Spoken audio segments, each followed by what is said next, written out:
Yep, my name is I'm a full stack developer.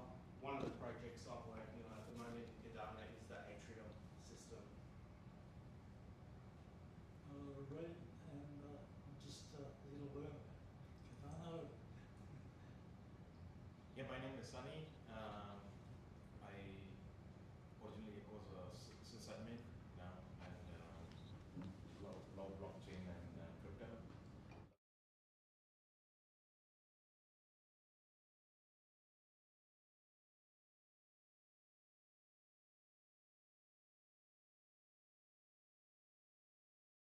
I spent the last 2 years bouncing between the UK and New Zealand, and during that 2 years I've got so behind in all the new stuff that's going on. I'm basically into staking and here to learn how to maximise further yields, learn a lot from these guys here.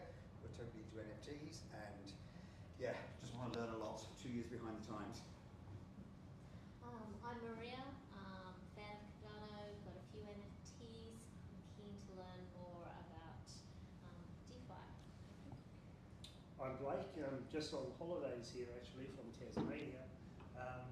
Love Cardano obviously because I have the tattoo, so that'd be pretty bad. And I'm now into Cardano Crocs Club. I think with them, great potential, but don't know much about DeFi, so looking forward to learning about that. My name's Ben. I actually work for CBA, so all the centralised money. I've been in crypto for, I don't know, a few years. I've made a bit of money, I've lost a lot more. But no, I really enjoy it in the NFTs and getting into different things and learning new stuff about crypto. Hi, I'm Steve. I'm Maria's husband. I have a question. How many NFTs do we have? Do you want to admit how many NFTs? I knew it was dangerous to read. But yeah, keen to learn about DeFi. My name's John. Been interested in crypto since about 2017. Very, very keen on Cardano. And very keen to learn more about DeFi yields. I gave Steve a lecture on what DeFi was on the way over. Failed the test. Awesome.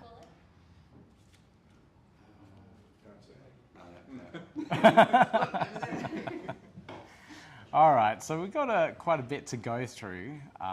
So I'll start with the presentation and we'll see how we go. If you get bored, let me know because there's just so much. I think the stream's going okay. So if anyone's listening in on the live stream, let me just switch over the screens. DeFi is what we're going through at the moment for today, and we will be going through everything that I could find that I can slot into a 45-minute presentation. So of course there is a whole lot more, and it's. Let me just, yeah, there we go. Before we get into anything, none of this is financial advice. So please be aware that anything I'm saying isn't financial advice. It's just my viewing and musings from playing around the DeFi space. So these are all different strategies that you could deploy. I can't say that will make you any money. If anything, it's lost me money at the moment. Mouse, there it is. All right, other thing to be aware of is scams. Of course, there are many, many scams out at the moment. The giveaway scams, I don't know why people still fall for them, but they're still out there, they're rampant, and also support desk scams. So as soon as you have some sort of issue with a wallet or something, you might ask on Twitter, 30 seconds later you get bombarded with support request scams, and they're usually all fake. They try and get you to go to your private Telegram group or something like that, and then you put in your seed phrase on a fake website, and hey presto, you lose all your assets. So please be aware of that. You should never be adding your seed phrase anywhere online. That stays offline, stays wherever you stored it. Don't publish it on the internet. All right, here we go. Where's the rest of it? Oh my God, who put this animation in? This is all the stuff we'll be going through. So general staking for those that don't know, but then also some DeFi staking as well. We're looking at the NFT ecosystem and what you can do with some of these NFTs. There's a lot that you can do these days. We'll look at bonds and what they are and how people are using them at the moment, and some little controversy, I think, in the bond space. Stablecoins, how people are using the stablecoins at the moment, how they're taking advantage of stablecoins and minting them, and the reserve coins behind them. Decentralized exchanges, of course, that's probably the most important one because there are so many of them out there and there's lots of different opportunities. Yield farming on them, so we'll look into that as well. We'll touch on a couple of the borrowing and lending protocols. I haven't dug deep into this one, but we will try and look a little bit deeper. NFT borrowing and lending, so that's an extension on top of that as well. Synthetic assets, and then also infrastructure capabilities. So for the other stake pool operators in the room, it's a good one. It's an exciting one. Now, just checking on the live stream, is the audio okay? If you could leave a comment, that'd be great. All right, so we'll be touching on all these platforms briefly, as much as possible. There's a lot here. Some of them you may recognize, some you may not. All right, the very first one, staking. Yeah, there we go. Ah, these animations, I hate them. So for those that don't know, if you're not staking your ADA at the moment, please move it off an exchange. Staking Cardano ADA is liquid. It means that you don't lock it into a smart contract or anything. There's lots of different staking mechanisms, like with Atrium coming up as well. You can also delegate to one of Atrium's. Is it through a contract? Yeah, it'll be a basket. A basket, yep, okay, basket. Love the technical names. You can delegate to a basket, and that will help. That will delegate that basket to multiple different stake pools in the ecosystem, so you can support decentralization as well as get a better average return. So that's a pretty cool thing. Staking is also non-custodial, which means, in that case you do, but if you're doing regular staking, the ADA never leaves your wallet. So you can spend it on NFTs and other things, as you all know very well. There's many wallet options in the Cardano ecosystem as well. So many wallets, except for one recently that just lost support, and that's Card Wallet. So that's a mobile wallet. It was mobile focused, but I think they ran out of funding, so they're not supporting it anymore. So if no one's using Card Wallet. Yeah, okay. Well, that's probably why they stopped support. They didn't grow enough. But yeah, unfortunately, that's one wallet that's gone from the ecosystem now. Audio is okay, great. Easiest starting point for any user. So if you haven't staked yet, please go ahead, start staking. It's the easiest thing to do. Come on, slides. Now, the other thing about the staking mechanism is all these ISPOs. I know some of you have delegated to these ISPOs. These are your initial stake pool offerings. And this is a really good way for projects to raise funds. They have different margin fees on these pools. So every pool that you delegate to will have some sort of fee incorporated to it. These ones here, they bump the fees up to 100% or 99%, which means they take all of your ADA rewards that you normally would get. So if they get multiples of these pools, like Mel did in the early days, they had 8 or so stake pools. They collected a lot of ADA from the community, and they used that to fund and develop and build whatever they had to do. And in return, you get these tokens from the project. So it's a nice token distribution. It's a good way for projects to engage with their user base as well. And it's a nice way for users to gain these extra tokens. Now, I did, okay, risks now. Risks, scams, beware of the scams, losing your wallet, hardware wallet, seed phrases. Please make sure you keep it secure. That's for anything in this presentation. Staking for less rewards. Oh yes, so this is in relation to some ISPOs that are out there. You may be staking for something, but the rewards and tokens that you're getting are worthless in comparison to your ADA rewards. So if whatever you're delegating to, whatever you're playing around with, do some math and work out if it's actually worth staking for. Returns, of course, regular ADA staking at the moment is returning roughly around 3.5%. It varies from pool to pool. So just check all the pool explorers. You get a nice little average in regards to how much ADA some pools are returning. I like to use a website called pooltool.io. It gives you a lifetime history of the pool and gives you the average return on ADA that that pool has given over the years of it being in existence. ISPO rewards do vary. So if you get into something early and you get the tokens early, you might want to sell them off early, and that's probably the highest point of return. If you look on any of the tokens, the history of some that have been released, they usually start high and diminish off in value afterwards. So it's you've got to look at your strategies on how you want to sell those tokens, how they're distributed, the vesting periods of the owners and project holders, because they may be dumping along the way as well. So you've got to be aware of all that. What's this screen? Okay, so a couple of other staking options. Genius Yield is just one example. There's plenty of platforms that do this, but they allow you to stake some of these tokens that you finally earn. So Genius Yield is one of the platforms that did do an ISPO as well. They haven't released their core product, which is a DEX with smart routing. They're doing options trading now as well. So lots of different things that they're building out, but they haven't released their product yet. So what a lot of the projects do is offer just staking of their tokens. So they have a couple of vaults where you can get your gens tokens, put it into the vault, stake them, and in return you get an extra amount of gens tokens. I think it's anywhere between, do you remember the percentage return? I think it's how long you lock it. Yeah. So it's a lot. It's like 9, 11, 13. As well. You get an Epic NFT and get a stake and boost. Mine's locked up for 12 months for 18%. Yeah, something like that. So yeah, if you obviously got a nice NFT there, you can pair it up with that NFT and a longer period of time, boost your earning potential, and just sit back and wait. Because the product isn't launched yet, you've got to do something with it. Yeah, and staking is relatively risk-free because you aren't incurring a permanent loss or other aspects around it. All right. This is one of our members' stake pools. This is ADAOZ, and here's some of the information here that you can see. Where's return on, lifetime return on stake, 4.08%, so that's pretty good. Mine's a little bit lower, 3.6 I think it was. And the number looks better, usually because the pool's been alive online for a lot longer. So they've been operating since Epoch 2 or 3, which is like when staking launched, whereas I was a good 8 months after it, so the numbers look a little bit different. But you can look at those numbers and get some sort of gauge, an idea of how staking's going. This here is another ISPO. This is Fluid Token. This is a project I work for as well.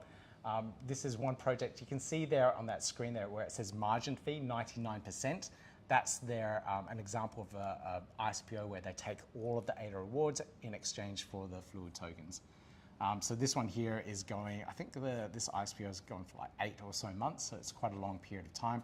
They have one main stake pool that takes that full 100% fee, but then they have all these community pools here, which are just regular, normal stake pool operators in the Cardano ecosystem that have partnered with them, and you can delegate to them for the regular staking fees, but then still earn some of those tokens. So it's just a way that they can distribute those tokens to the ecosystem. I did a video on every last single ISPO that's out there at the moment. So if you want to get up to date, if you haven't seen that video, check that one out. There's like 8 or 9 of them that I go through, and how they all work, mechanics, and what the project's trying to do. All right, this one, NFTs. So I know a lot of you guys love the NFT side of things. It's Cardano Crocs I did an interview with recently, and Book.io I've done lots of interviews on as well. So they're really good projects that have utility, and Cardano Crocs in particular has a lot of DeFi aspects behind it as well as they start growing their ecosystem. But let's go into all these little things here. I'll try and speed this up because I know we're not going to hit this in time. So obviously, if you're into NFTs, you can launch your own project. That's probably the most beneficial one. If you have the time, effort, skills that's required for it, launch your own NFT project. It's a great way to engage with the community, sell NFTs, make money. There's a couple of NFT project owners. Tilla's one down there. One day, yeah, Dylan, yeah. Actually, in the process of selling my projects. Yeah. Starting another one? No, selling. I'm not sure if I'm starting or not. Okay, all right. All right. Trading, of course, trading NFTs. Lots of different marketplaces, the Cardano ecosystem as well, but probably JPEG Store is the main one that everyone's on. Staking the NFTs is quite an interesting one. And then now a new aspect that has been floating around, and that's renting out your NFTs. So renting your NFTs such as, I'll show you in a second, but you can rent out your books or videos or whatever it is to other people. They can pay a little bit of a fee and consume that NFT, whatever it is. It's good if they've got utilities. Yes, that's right. Tappy tools or something. You can find those and you can tap tools. Yep, lots of different utilities.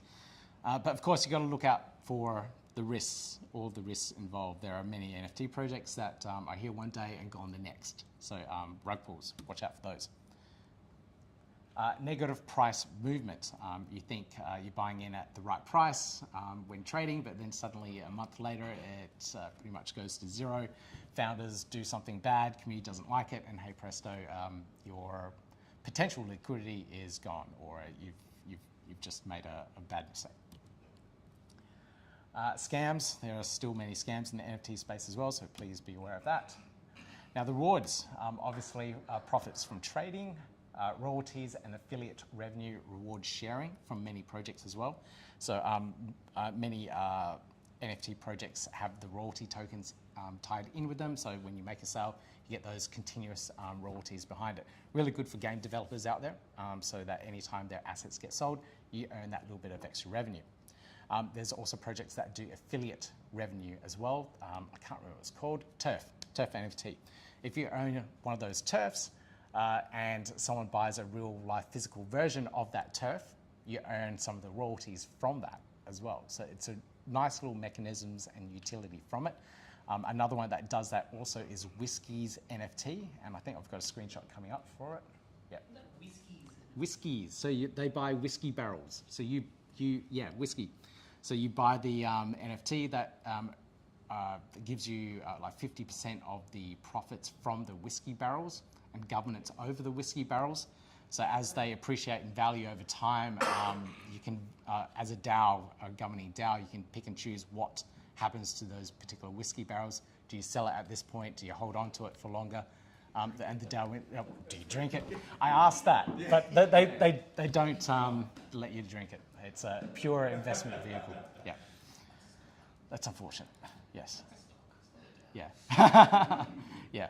They also do other aspects, like you can use the NFT to go on whiskey tours at the distilleries and all these other things too. So it's a nice one. And of course, staking rewards with the NFTs. There's various different places where you can stake them. Tangent, Anvil, they all provide different various staking services. So if the project is partnered up with these staking platforms, you can stake your NFTs on those platforms, such as Cardano Crocs is staking the swamplands. You can earn these different tokens from their ecosystem. Now here are some of them. So JPEG Store, if you're not aware, that's the biggest marketplace in the Cardano ecosystem. This is the Whiskey NFT project that I was just talking about as well. I did an interview with CJ from the, I think it was CJ, yep, from the project. What have we got here? Oh yeah, this is Tangent and their staking protocol as well. So they just launched their staking platform. They're doing some new UI improvements.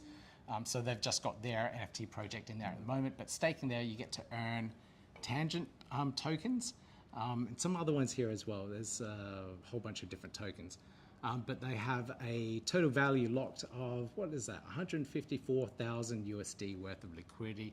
So they're using that for staking rewards. So, I guess you could tap into that. What's this? This is another one that I play around with a bit, and this is CSwap, and they're all into the NFT fi space. So they've partnered up with a whole bunch of different NFT projects. You can stake those NFTs there and earn some of the CSwap tokens. So it's about... The radioactive Crocs, you'll find them on the Finso tab. Oh, cool. Awesome. Yeah, so they've partnered up with so many different projects to try and engage with their communities and build up the CSwap community as well. So it's a nice way of engaging, cross-community engagement. Oh, and this is the renting. So Fluid Token is a NFT collateralized borrowing lending protocol. And they let you use your NFTs to unlock value of the NFTs. But here, they've got a new feature called sharing, NFT sharing. Fluid Share, I think it's called. And here someone's got this Night of the Living Dead movie. So if you have that NFT, you can watch that video via their platform online, and they're renting it out for 1 ADA. So you can, if you're holding an NFT, instead of doing nothing with it, you can rent it out for a period of time and take advantage of getting a little bit of ADA back. It's pretty cool. Absolutely love it. Bonds. All right. Hopefully we get through all this. Just take a drink. So bonds is a really interesting mechanism. It's like treasury bonds where you can give a share of a particular set of ADA that you might be requesting. It's easiest if I show you in the illustration. But essentially what they allow you to do is borrow the staking rights from the ADA that you're delegating, providing to the bond. So someone might be issuing a bond, 10 shares of 100,000 ADA, and you might buy part of that share, and you're giving up the ADA, and they can delegate it to wherever they want. They might delegate it to their own stake pool. So if it's a small stake pool operator, they can use that ADA to boost up the amount of ADA they have, so they can continuously mint blocks and generate revenue. And in return, they give you some extra ADA back. You could also use this for Project Catalyst voting rights. So someone did put up a bond. I think it went, I can't remember the number that it went up to. I did a video on it. I had screenshots and everything. They wanted 50, but they got 17 or 18 or something? Yeah, I think so. They didn't quite hit their market, but they were offering a 20% return on the ADA that you provided for the bond. So 20% return is a lot more than the 3.5% APR. And this was over a really short period of time as well. So it was like a couple of weeks. So that was a nice quick return, and a lot of whales were coming in, just providing the liquidity, and they're just going, bang, thank you for that extra 20%. So they didn't quite make that 50, but they could use that ADA, because it was in their wallet snapshot, to vote in Project Catalyst. And then in Project Catalyst, they may be voting for their own proposals where they get 500,000 ADA or whatever it is. So, you know, it's in their best interest to get that ADA. To, yeah, little dodgy, little questionable. Yes, it's extremely clever and a very unique way of using bonds. The intention was to help support the Cardano ecosystem and give, you know, small operators a way to try and grow, but, you know, they're using it for a slightly more creative way, very creative.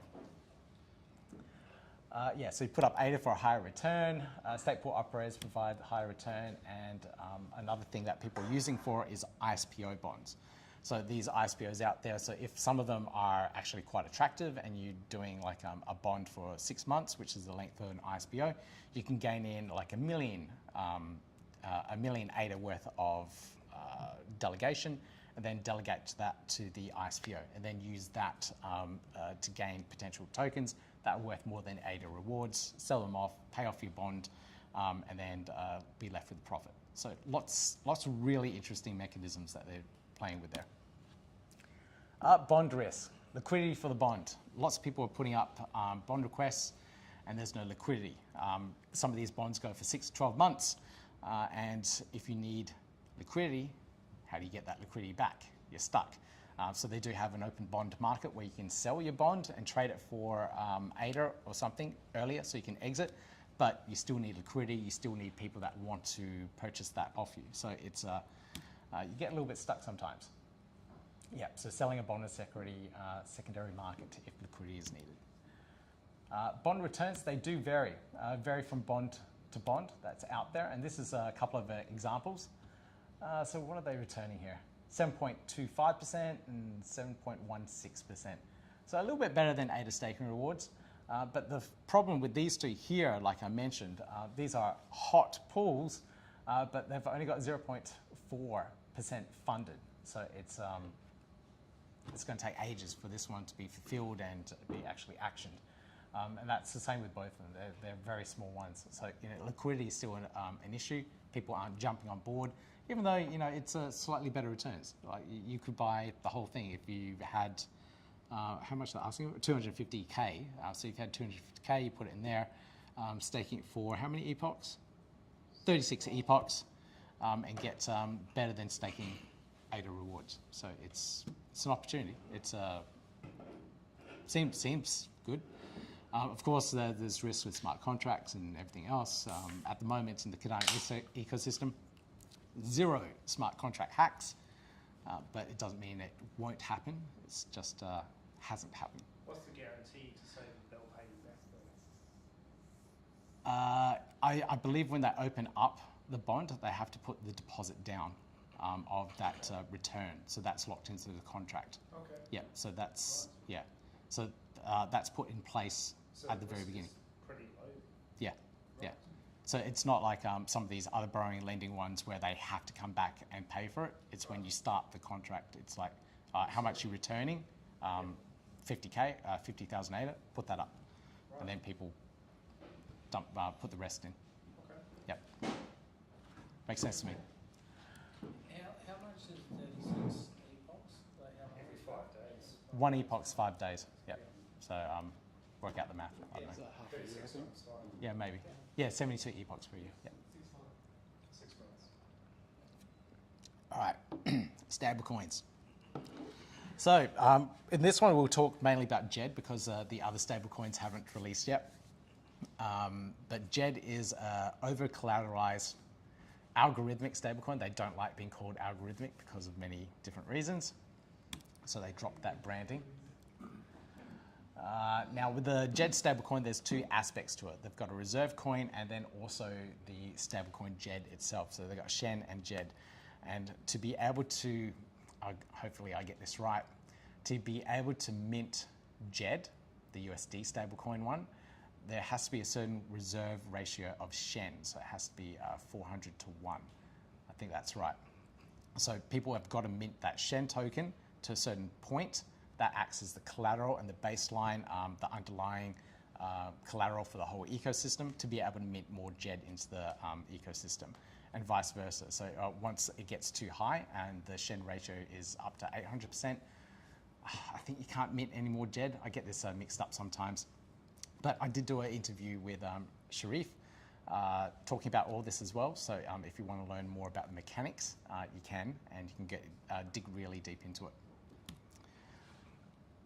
Now, with this one here, the really interesting mechanism is that when you mint Shen, so you use your ADA to over-collateralize and mint Shen, you still get your staking rewards. So you don't lose your ADA and give it up, you still have that staking reward there, and they calculate that and distribute it back to you in Shen tokens. So there's a couple of articles around this, I should have put links up, but you still get that return from minting those Shen tokens. So it's a nice incentive, and that's the incentive they put into the ecosystem so that you get that return on minting Shen. Risks. Unable to redeem back your ADA. So if those ratios are not in your favor, you won't be able to mint back your Shen tokens, for example. Capital efficiency. Because this is an over-collateralized asset, you have to use a lot of ADA to mint a little bit of Shen or a little bit of JED. So it's not appealing for some people because you have to use so much of your ADA. Getting liquidated due to collateral health. Is this one here in JED? I'm not too sure. Does anyone mint JED? No, okay. I've got to check on that one. If you get liquidated, I think that's only in liquid finance and the other one. That was a telling question. Is anyone minting JED? Yeah. How's it doing? It's doing okay? No, it needs more liquidity. Yeah. It stopped. Okay. There was a proposal using the whole group, or whatever, 8 million ADA Yeah. to use to get the Shen, Yeah. and then be able to make it. Yeah, but it's just, it was crazy. Yeah. So that was a Catalyst proposal Yeah. that took all the ADA in the entire fund Category, yeah. in the category to mint more Shen and JED to bring more liquidity in. I don't think it passed. Yeah, I don't know. Some people can try. The other risk is the depegging of the stablecoin itself. They say the algorithm's bulletproof. It's been working in the Ergo ecosystem as ADAOZ for over 2-3 years, has not had a single hiccup. But you know, we're watching it just on and off the US dollar mark. Algorithmic. Yeah. Stablecoins, Yeah. Although they don't like to be called algorithmic anymore. Yeah. But why does it even have to be algorithmic if it's over collateralized? Yeah. It's. That's what I don't understand. If it's over collateralized, why does it have to be algorithmic? I don't understand. I don't know. I think that term algorithmic stablecoin came into trend before the Terra Luna crash and all that because it was kind of all trendy. There are algorithms working between Shen and Jet. So Yeah. probably that's why it's algorithmic, but it's not an actual algorithmic stablecoin because it's already over collateralized. Extremely over collateralized with so two different assets. Terra, there was no collateral because it Yeah. was a true algorithm. Yeah. I mean, theoretically, it should be safe. I mean, it shouldn't be a Terra Luna problem, but people are still so terrified about stablecoins. Yeah, exactly. Well, you know, if the price of ADA did drop dramatically, like down to like 1 or 2 cents from where it is now, that could be enough of a shift to destabilize a stablecoin, over collateralized stablecoin.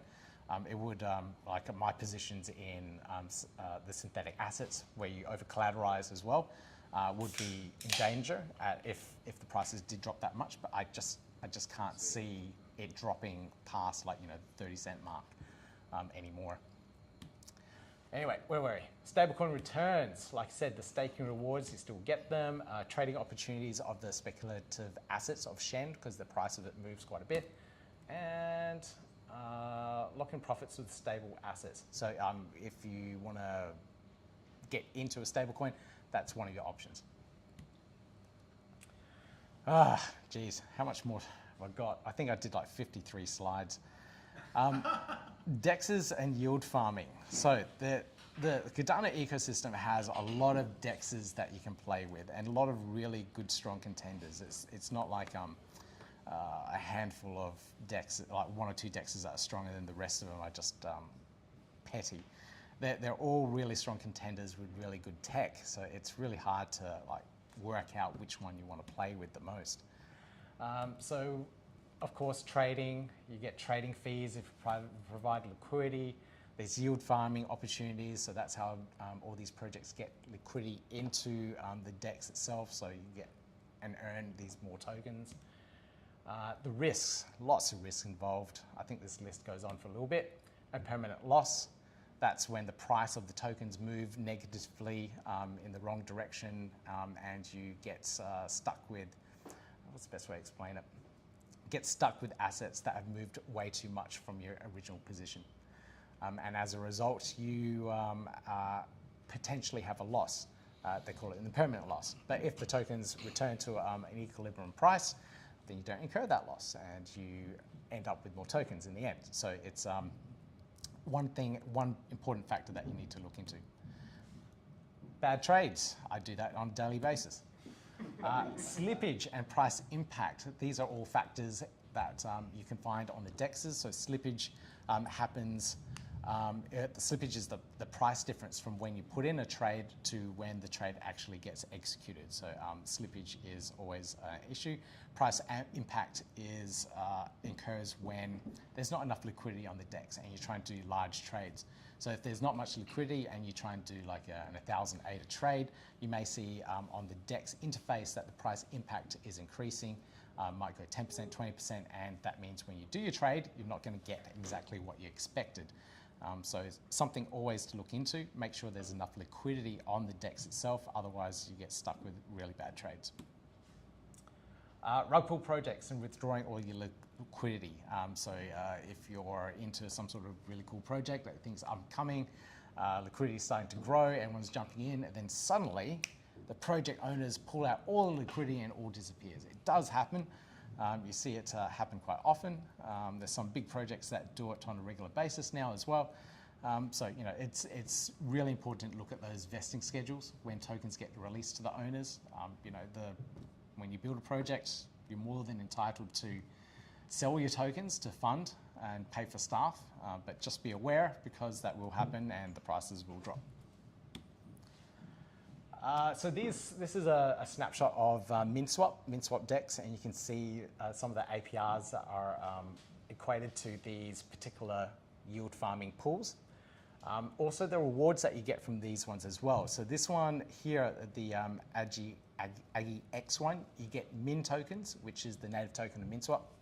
You get the ADA rewards from as well, from the tokens that you provided, as well as the distribution of the AGX tokens. And that's the same with this one here, with NTX, and also Indie tokens as well. So all these three pools here, they give you three types of rewards for providing and locking in that liquidity. So nice incentives there.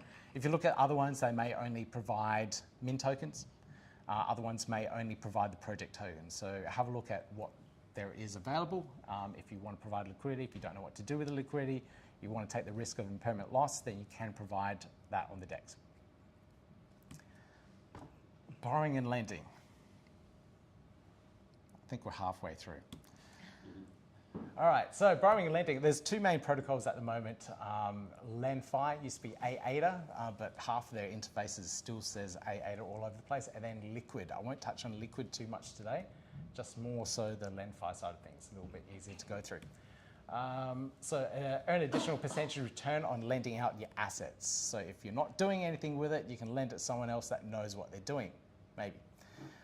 They may make a better return on your assets. So borrowing assets for trading and leveraging your gains. This is the ADA interface, if you haven't seen it before. This is peer-to-peer lending. So it's someone putting up a liquidity deposit, and then someone might want to borrow that, what they're putting up for offer. You can see here that someone's putting up 5,000 ADA, the minimum collateral, they want 20 million SNEC. SNEC, it's a meme coin. I don't know how that managed to get into the vote. Sure, fine, fair enough. With the interest rate of 2%, APR 24.33% over 30 days, and with a health factor of 1.72. So put in that health factor there to try and work out how much of essentially over-collateralization there is for this particular loan. So the amount of 20 million SNEC is worth a lot more than that 5,000 ADA. So if you get stuck with a bad borrowing and lending, you can exit with some of these bad tokens, the SNEC or whatever it is, the other token. They end up with collateral. So I'm giving up my 5,000 ADA. I'm getting 20 million SNEC. If I want to, I can sell that off and make a recovery from it. So that's essentially the health score rating. There are some other ones in there that do have not so healthy ratings, but the platform itself doesn't let you put up terrible loans. So it's restrictive in that way. But that would, that health ratings depend on the exchange rate between the two tokens. Yeah, at that point in time. So it can change. Falls on hard times. Yep. Suddenly it becomes unhealthy. Yes, correct. So are you borrowing? Are you putting up your ADA or are you putting up your SNEC? No, you're putting up ADA. You're putting Oh, up to 5,000 get ADA. ADA, to get. And they're guaranteeing Right, okay. Yeah. Yep. Right. And if they don't pay you back, you get the 20 million SNEC in return instead of your ADA. Yep. So if they default on their loan, then you keep the collateral. It's already the same way. Yeah. Yeah, I know. No, you put up 5,000 ADA and you get 20% APY on that. Oh, and if they default, you get. But if they don't pay you back the 5,000 ADA, you get the 20 million SNEC as a default. Where's the 20%? Oh, it's at 24%, is it? But that's a good. Yeah, a little hard to see. Because if the SNEC is worth less, you might as well go to the If the SNEC is worth less than the 5,000 Yep. Reputation components. I don't know if there's a reputation component, but they probably built it in because other platforms do have reputation behind it too. So that would be an additional protection. Yeah. So you know that the person that you're borrowing or lending to repay. Yeah. Sorry, I didn't mean to. Oh, good. Oh, good. Questions are good. Yep. So you can see on the interface like how much ADA you're getting back as well. Like some of it's like 100 ADA, it's not huge. Yeah. Risk versus rewards, $8. You have to go, like, why are they offering that? Yeah. Yep. All right, risks. Managing the collateral of the collateralization of the asset. So, you know, if, like we just spoke about then, if the price of SNEC drops dramatically, then why would I pay it? What do you mean? It will never go, it's only going up. Yeah. Unpaid loans, so, you know, people might not want to pay back their loans. They may go, oh, this is shit. Let's move on, you know. Risky loans, of course, you know, the health score rating does help, but price of volatile assets go all over the place. So you never know. And of course, liquidity. There's a lot of loan requests, like you saw on that screen before. How many? Liquidity deposits, 96. Only one request. Is anyone actioning these ones? These are probably the really bad ones that no one really wants to, you know, play with, because it's only a 2% return. It's like big deal. Like give me something sweeter than that. So yeah, you have to really make it appealing to people. And this is just the screen interface of the minimum amount that I'm putting in here. So I'm putting out a loan request just for ADA. So minimum 35%, recommended 53. But here, you can see at the very bottom, with that ratio that I've got, the health rating is only 1.010. And because that terrible health rating, you know, no one would take that loan. So little things to play around with. Borrowing, lending, returns varies from loan to loan, varies based on trading of the assets, of course, if you're playing around with it, and the ADA rewards behind it. This is just a screenshot of the liquid finance interface as well. I haven't played around with this one too much, but I thought I should highlight as well because it's one of the top tier borrowing lending protocols. I just haven't dug deep into it. Now, this is a little bit more of the fun side because I have a lot of NFTs, and you know, unless you sell the NFT, you don't see any return from it, and some of the NFTs you might not ever get a return. Depending on how many you have. So these are some of the platforms, borrowing lending protocols, where you can use your NFT as collateral for the loans and unlock some of that value. Levy launched with a huge fanfare for the Ape Society. Are you playing around with Levy? I haven't yet. You haven't? Okay. I'm watching it, but I Yep. haven't. Now, their platform's a little bit. Yep. Yep, it's good. Yeah. So the innovations on there is quite good. They have pool lending as well, so you just throw up your NFT and anyone can borrow off that any amount. So it's a nice way of doing it. It's not peer-to-peer, unlike some of these other platforms here. Lending Pond was the very first one to launch, so they should always get a mention. I believe they're just a bunch of kids as well, just really, really smart kids. Yeah, just Fluid Token, like I said, I work for, and Paribus launched on the EVM side of things, and now are bridging over to Cardano, into the Cardano ecosystem. Yeah. Have you dived much into Paribus? I have, and I can tell you more after.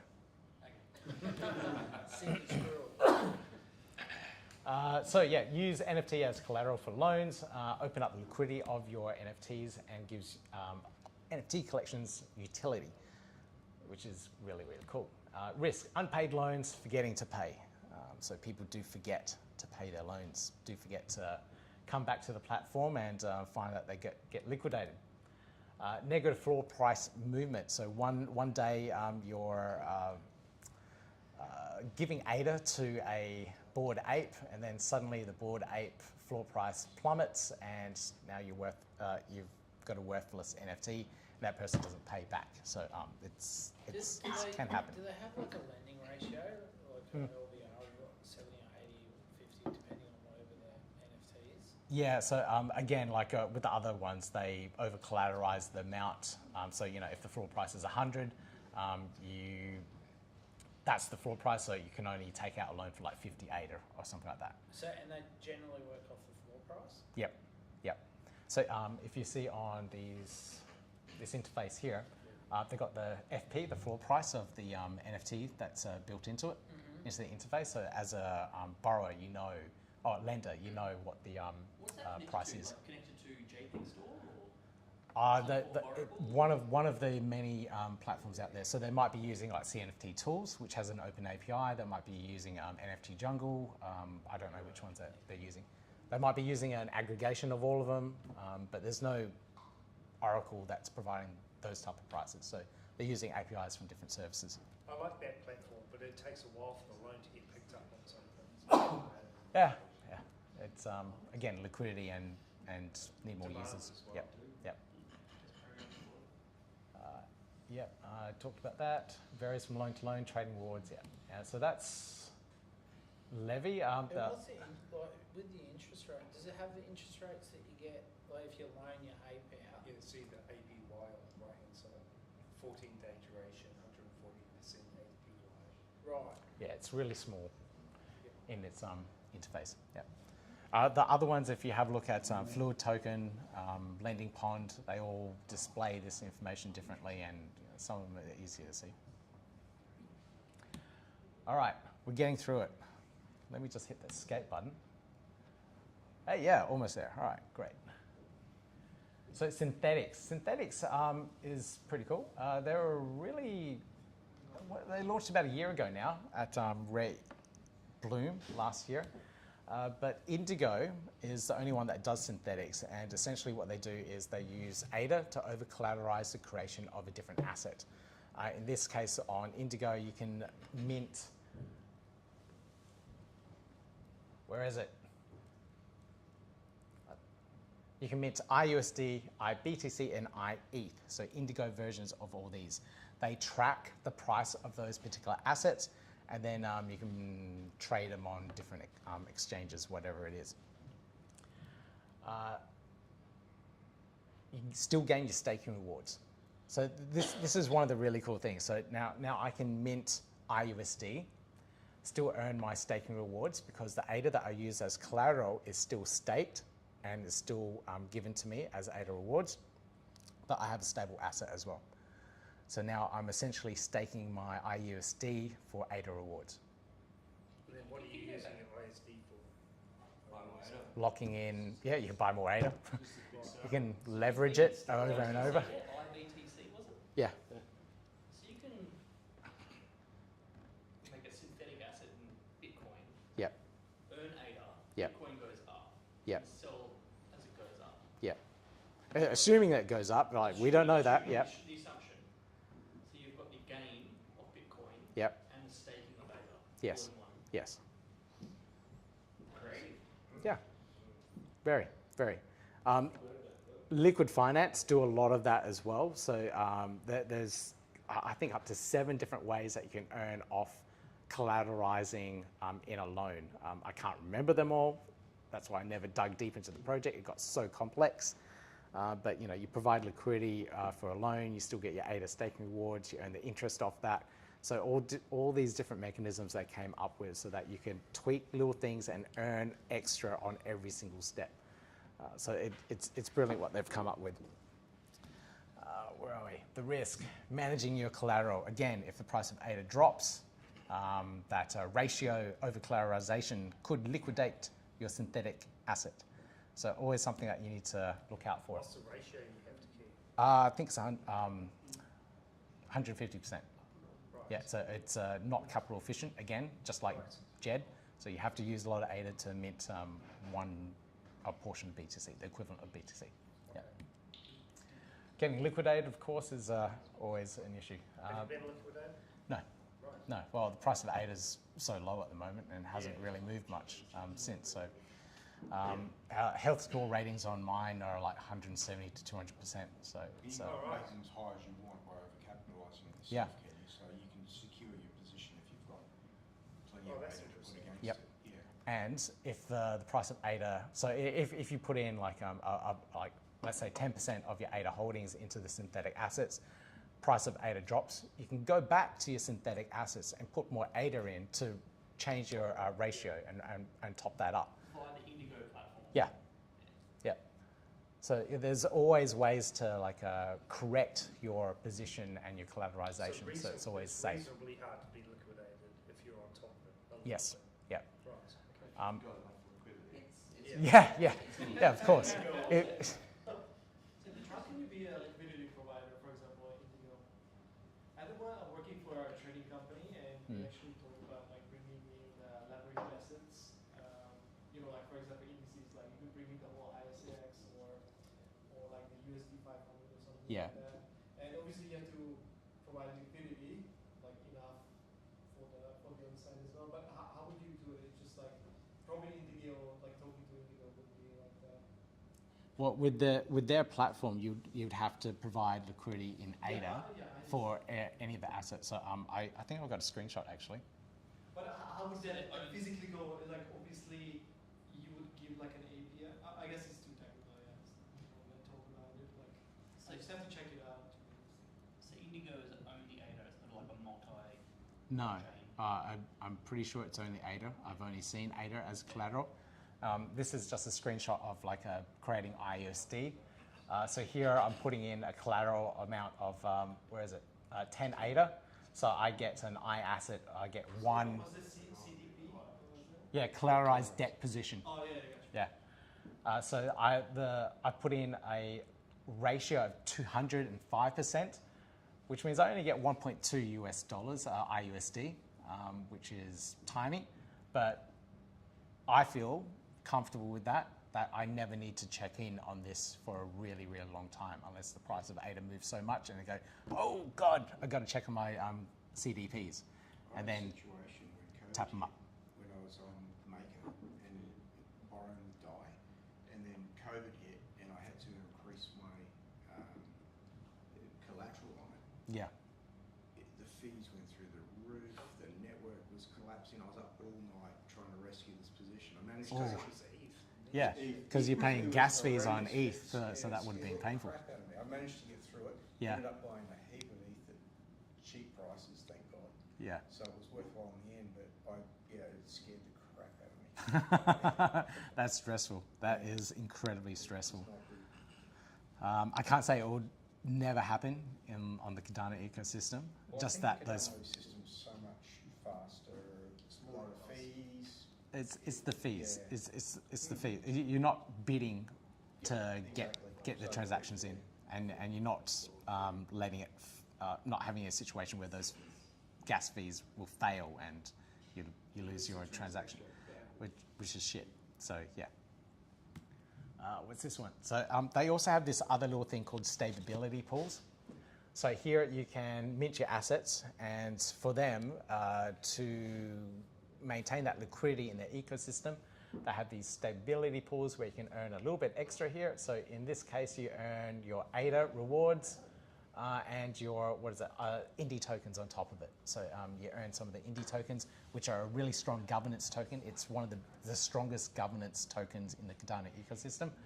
As rewards for it. So it's a nice incentive to try and stable. Yeah, it's nice. I'll check it out. No idea. No idea. Something egregious. Yeah. I guess that's how they make the money. So while you're getting this return on your IUSD of 36.9%, you're also getting your 3.5% on your ADA as well. Yeah. What the hell? That's so how are you already teaching us about this now? I thought you knew. God, no. All right. Infrastructure. This is the last one, and then we can stop after that. But we'll talk about it after. But there's with all of these platforms, there's an off-chain component to them, and that's how they scale up these transactions. So Liquid Finance, TeddySwap, Spectrum, MinSwap, WingRiders, they all have something called batches, agents, whatever you want to call them. They all have their own names that they came up with. So as an infrastructure provider, you do need technical skills for this. You can be a batcher, you can be a validator, you can be a stake pool operator. Lots of different ways to play around with it. Thankfully, there's no slashing mechanisms in any of these. So if you accidentally do something wrong, you don't get penalized for it. Now, what can you do? Risk, hardware failure. Yeah, there's lots of risks. Hardware can fall over, you're paying for the hardware, but it's not making you any money. Costs outweigh the benefits. That does happen sometimes. But the returns are cool. You get all the fees from the platforms.